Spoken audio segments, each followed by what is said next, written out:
I wanted to begin by asking you about something that Donald Trump said. And I want you to imagine coming upon this if you were now, today, at Thousand Oaks Elementary School in Berkeley, California, where you went to school. If you were a girl there now, you know, eighth grader, and you're on the bus on the way home, you're walking home, and this quote pops up on your phone of Donald Trump saying, "They're poisoning the blood of our country."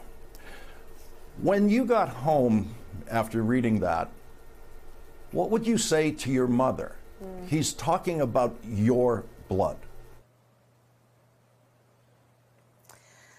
So, you know, I was raised, as you know, a child of parents who were active in the civil rights movement. And I was raised knowing that there will be some people who will use their voice in a way that is meant to dehumanize, meant to suggest that the vast majority of us don't have anything in common, when in fact the vast majority of us have more in common than what separates us.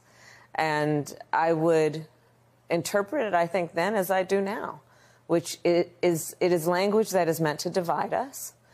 It is language that I think people have rightly found similar to the language of Hitler. And I think it's just critically important that we remind each other, including our children, that the true measure of the strength of a leader is based not on who they beat down, but who they lift up. And sadly, I think that there is something perverse that has happened in our country over the last many years, which is to suggest that strength looks like a bully, when in fact the real character of a leader is someone who has empathy, who has some level of concern and care for the suffering of other people, and then does something to alleviate that suffering.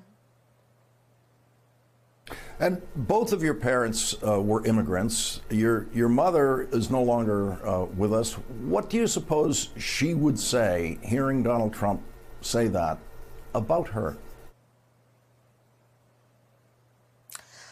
Well, my mother could use some very salty language sometimes. So I'm not going to tell you exactly what I think she might say. But, you know, my mother was a fighter, and she was a fighter for equality. My mother had two goals in her life: to raise her two daughters and end breast cancer. My mother dedicated her life to solving problems and taking care of people. And there's no question in my mind that her response to that kind of language would be, probably, she also was a student of history. We've seen this before. We know where this could go. So stand up and fight for what is right.